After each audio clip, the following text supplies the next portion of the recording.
อาตาสิหาสะพุ่มเกตกาวนี่ปฏิอัดขมาหมดให้อัดขมาล้วนไอแมนอันนี้มุกกระแมนจิตทอกเชียงเกลือปีพบโลกแมนอาประเทศไทยนี่สได้เกดำนายโดนตาหายนะคอมตกเกดำนายเอาผู้หายยังเห็นโซเจดังใต้ผู้หายเหมือนเนี้ยสุดแต่สัตว์ได้ดิชานคู่กับบ้าสมาหนึ่งสัตว์เพราะมันสมาหนึ่งชกายมากบ้าคู่กับบ้าออนเชียงเกลือปีพบโลกมองหลุมดับประเทศมองอาประเทศไทยนี่ล้วนไอจีเจ้าซาใบจีเตอร์ยิ่งกับเขาปีพบโลกทักล้วนไอเหมือนเจ้าเอ้ชกายมากบ้านี่บ้านเรียบปอบอมพลายกาเปิดกับเขาปรับปีพบโลกนังมูดบังการการบุชีนั่งในหรือกิจประชุมในตีกรองเสนอนั่งพี่ปากกาแบบเกกเนี่ยทำประเทศไทยนั่งถือแต่ชลายต้อมาดองเตี้ยจำปูรัวกาบอมพลายปอมเมียរបស់កម្ពុជាវាប្រាប់ថាចំនួនរវាងប្រទេសទាំងពីរហ្នឹងកម្ពុជាថៃហ្នឹងគឺកើតឡើងដោយសារការឈ្លានពានរបស់កម្ពុជាមកលើទឹកដីថៃហ្នឹងយូរណាស់មកហើយវាបានចោទប្រកាន់ថាកម្ពុជាហ្នឹងបានវាយប្រហារទៅលើប្រទេសថៃហ្នឹងទោះបីជាប្រទេសថៃហ្នឹងមានចេតនាល្អជាប់លាប់ចំពោះប្រទេសជិតខាងរបស់ខ្លួនក៏ដោយហើយអាស៊ីហាស័កភូមិកេតកែវហ្នឹងវាសង្កត់ធ្ងន់ថាថៃតែងតែមានចេតនាល្អចំពោះប្រទេសជិតខាងខ្លួនជានិច្ចហើយល្អជាមួយប្រទេសណាជិតខាងហើយហ្នឹងអត់គ្រប់ទឹកហើយនិយាយតិចមើលអាចកែហ្នឹងវានិយាយទៀតថាតាមប្រវត្តិសាស្ត្រថៃបានផ្ដល់ជំរកដល់ជនភៀសខ្លួនដែលរត់គេចពីចំនួនមនុស្សធម៌និងការគ្រប់គ្រងសម្រាប់ការស្ដារឡើងវិញក្រោយសង្គ្រាមស៊ីវិលរបស់កម្ពុជាហើយវានិយាយទៀតថាថៃមិនដែលចង់បានចំនួនទេដោយថៃយល់ថាសន្តិភាពរវាងកម្ពុជានិងថៃហ្នឹងមិនអាចបំបីចេញពីគ្នាបានទេ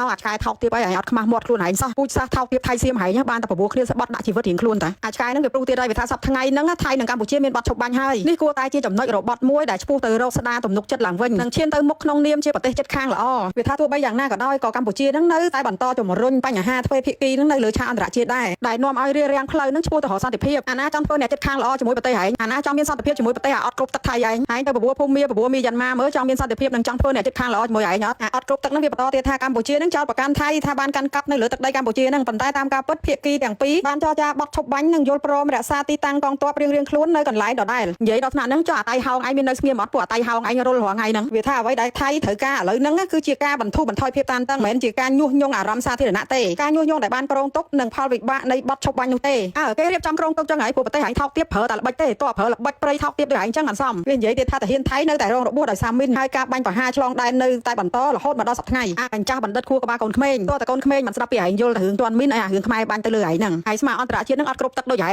ជឿឯងរឿងឈួតចឹងច្បាប់គេនិយាយលើផោះតាងបើតាហ៊ានព្រៃចោលឯងហ្នឹងជាអ្នកថតបង្ហោះថតបង្ហាញផោះតាងទាំងអស់ហ្នឹងឲ្យពិភពលោកបានឃើញតើហើយឯងចោតកម្ពុជាហ្នឹងយករូបយកផោះតាងមកមើលមួយណាហើយអាចកែហ្នឹងនិយាយបន្តទៀតថាថៃបើកចំហចំពោះការសន្ទនានិងបានបញ្ជាក់សារជាថ្មីនៅកាតព្វកិច្ចរបស់ខ្លួនក្នុងការការពារអធិបតេយ្យភាពបូរណភាពទឹកដីនិងសុវត្ថិភាពរបស់ប្រជាជនថៃតាមតែអាចធ្វើទៅបានអាតៃហោងសិតតែបើកចំហការសន្ទនាហើយចុះខ្មែរហើយឯងប្រជុំធ្វើភាគីឡើងពីរដងហ្នឹងឯងច្រើនចោលហ្នឹងអាហ្នឹងមិនវិញអាចកែបន្ទាប់មកសំណួរបញ្ចប់គេសួរបញ្ជាក់មកកម្ពុជាថាតើកម្ពុជាចង់ជ្រើសរើសផ្លូវសន្តិភាពឬផ្លូវនៃភាពតានតឹងនិងចំនួនតែនឹងនាំឲ្យមានការខាតបង់និងទុក្ខវេទនាកាន់តែខ្លាំងវាថាថៃនឹងបានបញ្ជាក់តាំងពីដើមដំបូងមកមិនអំពីផ្លូវដើរដែលវាជ្រើសរើសហ្នឹងវាថាឥឡូវនេះអាស្រ័យលើកម្ពុជាក្នុងការសម្រេចចិត្តនិងថាត្រូវតែដើរផ្លូវមួយណាជាមួយនឹងថៃគ្មានកម្ពុជាណាជ្រើសរើសផ្លូវដើរឲ្យសន្តិភាពជាមួយពួកអាចកែឯងទេសង្គ្រាមចំនួនភាពតានតឹងឯងក៏អត់ចង់បានដើរជាមួយពួកអាចកែឯងដែរចង់បានតែមួយមុខគឺឡើងផ្លូវច្បាប់ប្រផោះតាងដាក់ហែងហើយយកទឹកដីមកវិញច្បាប់គឺច្បាប់កុំឲ្យពួកអាព្រៃឯងពួកអាចកែឯងលេងតែច្បាប់ព្រៃដាក់កម្ពុជាអញ្ចឹងឲ្យដណ្ដើមទឹកដីគេចោទថាគេនឹងយកទឹកដីឯងទៀតហើយក៏អត់មានការប្រជុំធ្វើភាគីអីបន្តទៀតជាមួយពួកឯងនឹងដែរទោះបីជាប្រជុំដល់តែងាប់ក៏អត់មានបានផលជាមួយពួកអាព្រៃឯងដែរពួកឯងល្បិចពេញខ្លួនតើតែធ្វើអញ្ចឹងបានទឹកដីមកស្របច្បាប់ហើយលែងហ៊ានប៉ះដីខ្មែរ